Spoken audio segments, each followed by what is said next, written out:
خداوند ہمیشہ تمثیلوں میں بات کرتے ہیں۔ جب تمثیل میں بات کرتے ہیں تو جو کوئی اس تمثیل میں اپنے آپ کو دیکھتا ہے اسے پتہ چلتا ہے کون سی بات ہو رہی ہے، اس کے اشارے لائیں کس کی طرف توجہ دلاتے ہیں۔ یہ سیم اسی طرح ہے جیسے ہم آئینے میں اپنے آپ کو دیکھتے ہیں۔ جب ہم اپنے آپ کو شیشے میں آئینے میں دیکھتے ہیں تو اپنا آپ نظر آتا ہے، خوبصورت نظر آتے ہیں، اچھے نظر آتے ہیں، داغ دھبے نظر آتے ہیں، اپنا آپ نظر آتا ہے۔ لیکن جب ہم تمثیل میں اپنے آپ کو دیکھتے ہیں، تمثیل میں دیکھتے ہیں، اپنے آپ کو اس میں پاتے ہیں تو ہم اپنی روح کو دیکھتے ہیں کہ میری روح کیسی ہے، میں کیسا دکھتا ہوں، مجھے کیسا ہونا چاہیے، مجھ میں کیا خامی ہے، کیا خرابی ہے، کیا اچھا ہے، کیا برا ہے، کیا ہونا چاہیے، کیا نہیں ہونا چاہیے۔ تو ہم نے ایک بہت ہی مشہور تمثیل سنی ہے، مصرف بیٹے کی تمثیل۔ مصرف بیٹا یعنی شفقت۔ حالانکہ جب ہم اس تمثیل کو پڑھتے ہیں تو بہت سارے خیال آتے ہیں کہ یہ شفیق باپ کے نام سے منسوب ہونی چاہیے، مصرف بیٹے کے نام سے ہونی چاہیے، یا کھو گیا ہوا بیٹا ہو۔ تو جب ہم لوکا کے 15ویں باب کو پڑھتے ہیں تو اس میں 3 تمثیلیں بیان کی گئی ہیں۔ پہلی تمثیل کھوئی ہوئی بھیڑ، دوسری تمثیل کھویا ہوا درہم، تیسری تمثیل، اور ایکچولی میں یہ 4 تمثیلیں ہونی چاہیے لیکن اس میں بھی 2 تمثیلیں پائی جاتی ہیں۔ جو 2 پہلے ہیں وہ اس میں دونوں ہی یہاں پر بھی موجود ہے مصرف بیٹے کی تمثیل میں، کہ کھویا ہوا بیٹا، پہلا بیٹا بھی کھو گیا اور چھوٹا بھی بڑا دونوں۔ دیکھتے ہیں جب تمثیل کا جائزہ لیتے ہیں تو کھوئی ہوئی بھیڑ کہاں پر کھو گئی؟ آؤٹ سائڈ، باہر۔ کھویا ہوا درہم کہاں پر؟ اندر۔ اور اس مصرف بیٹے کی تمثیل میں ہم دونوں بیٹوں کو دیکھتے ہیں کہ چھوٹا بیٹا باہر کھو گیا ہے اور بڑا بیٹا گھر میں کھو گیا ہے۔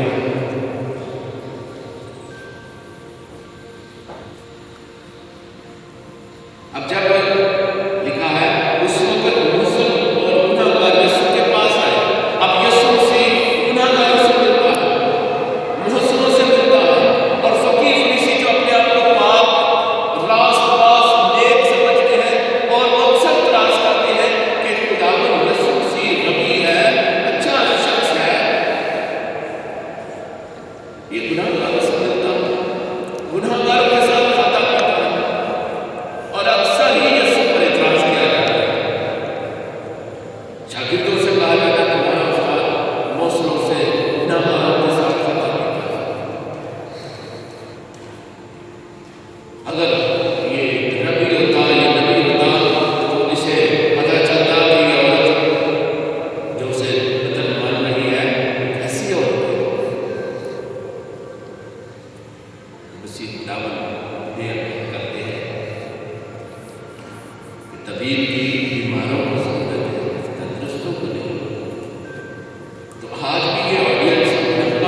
ایسے گناہ نہیں کرنا۔ جب اپنی چھت پر اپنی نظر ایک عورت پر جاتا ہے، اس کا فوکس کس طرح ہو گیا ہے، اور جب اس کو دیکھتا ہے تو آہستہ آہستہ اس کے دل میں کیا کیا اور اس کو اپنے گھر میں لے آنے کے لیے اپنانے کے لیے اپنا بنانے کے لیے اس کے ہسبینڈ کو قتل کروا دیا، خود زنا کر دیا۔ اب اس کا سب سے بڑا گناہ کون سا؟ قتل کرنا، خون کرنا گناہ ہے، سب سے بڑا گناہ ہے زنا کرنا یا کوئی اور؟ سب سے بڑا گناہ اس کا یہ ہے کہ اسے احساس گناہ ہی نہیں۔ جب خدا سے دور ہو گیا ہے، اس کا فوکس کہیں اور چلا گیا ہے، تو کیا ہوا ہے کہ اس میں احساس ہی نہیں رہا کہ وہ گناہ کر رہا ہے، اور گناہ در گناہ کر رہا ہے۔ نو سینس آف سن۔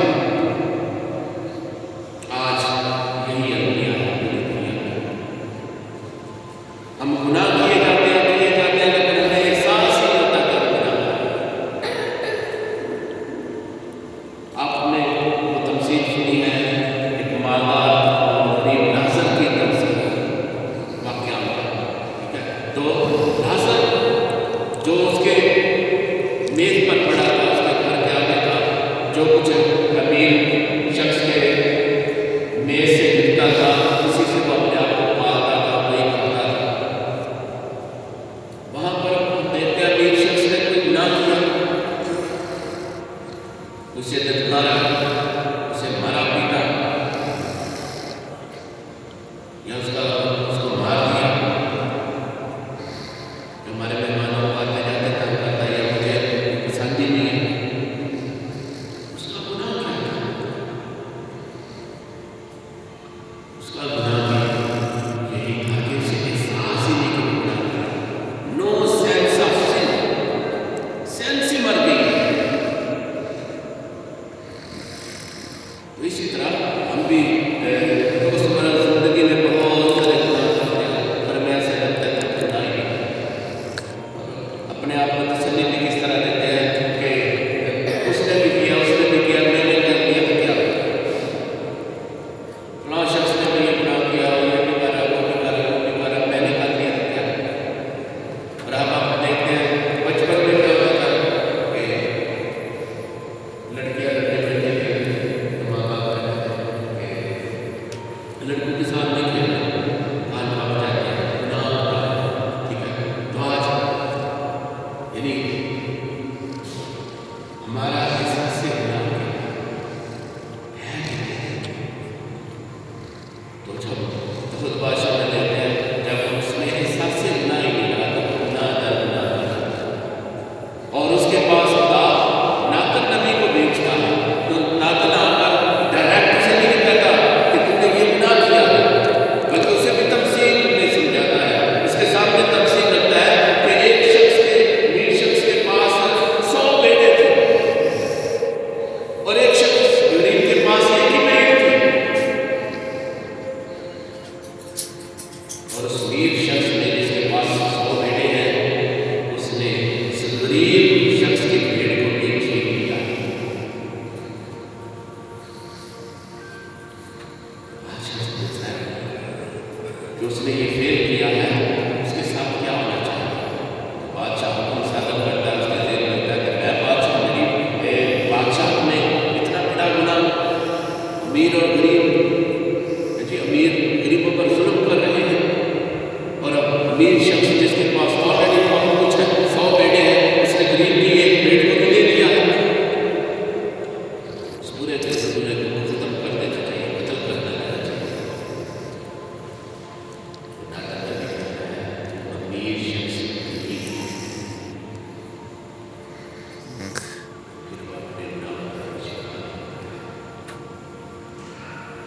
مصرف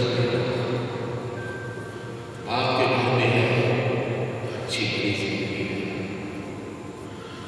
جب فوکس اپنے گھر پر ہے، باپ پر ہے، خدا پر ہے،